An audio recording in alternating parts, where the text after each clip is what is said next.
This is the hashtag we are going to be using for this event. Anybody who wants to make comments on Twitter will be able to use it.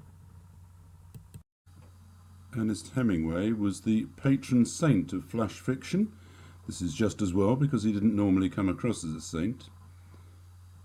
While I try to write a story in 1,000 words or 500, very occasionally 50, for a specific audience, he wrote a story in 6 words.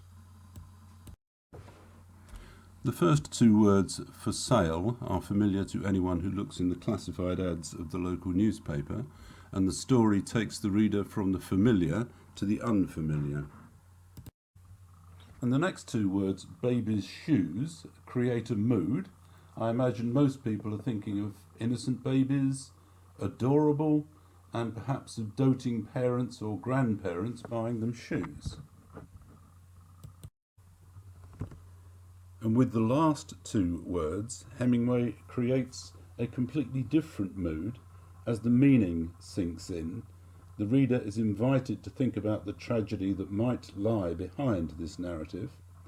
One thing about flash fiction is that it requires a certain amount of work on the part of the reader.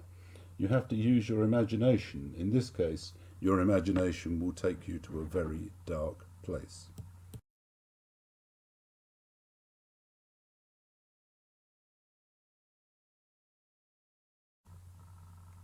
Hemingway was a very straightforward speaker and writer. There is a legend that when F. Scott Fitzgerald of Great Gatsby fame was going on about the rich being different from us, Hemingway responded, "Yes, they have more money." Ray Bradbury was a highly successful and highly original science fiction writer. At a time when people are closing down libraries, it is as well to remember the author of Fahrenheit 451, in which books were burnt by people who were afraid of ideas. I have tried to edit Ray Bradbury's advice down to 5 things. I try to write a short story every week. I don't regard the idea of 52 duds in a row as a challenge. I think of it as an encouragement. Writer's block did not exist for Ray Bradbury. He would just go on writing literally anything until it went away. The next piece of advice is a bit harsh, but I can vouch for the importance of having at least one person who believes in you. "You're fired" is not something I have ever had cause to say to my friends. Very few can make a living selling short stories.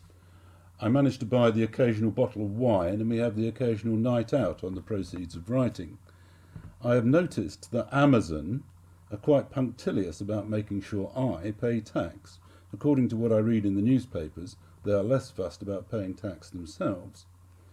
A lot of people enjoy writing short stories, and that is a kind of payment in itself, and they share them with friends or on blogs.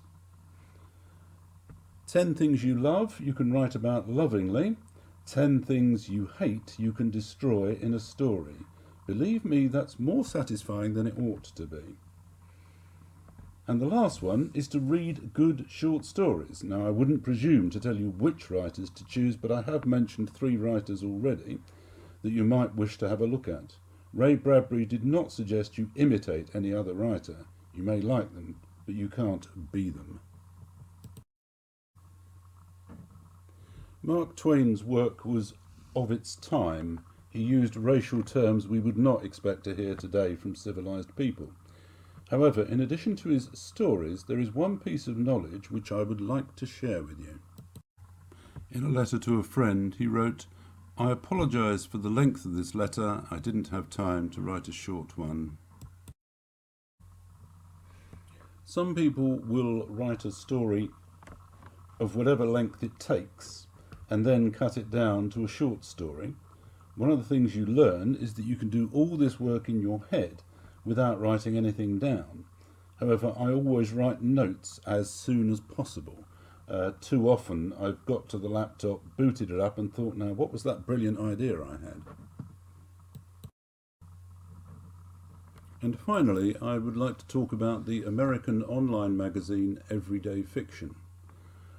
Apart from the fact that they buy some of my stories, they have one important characteristic, which is whether they accept your story or they reject it, and I hope you will all at least go away today and think about trying your hand at flash fiction.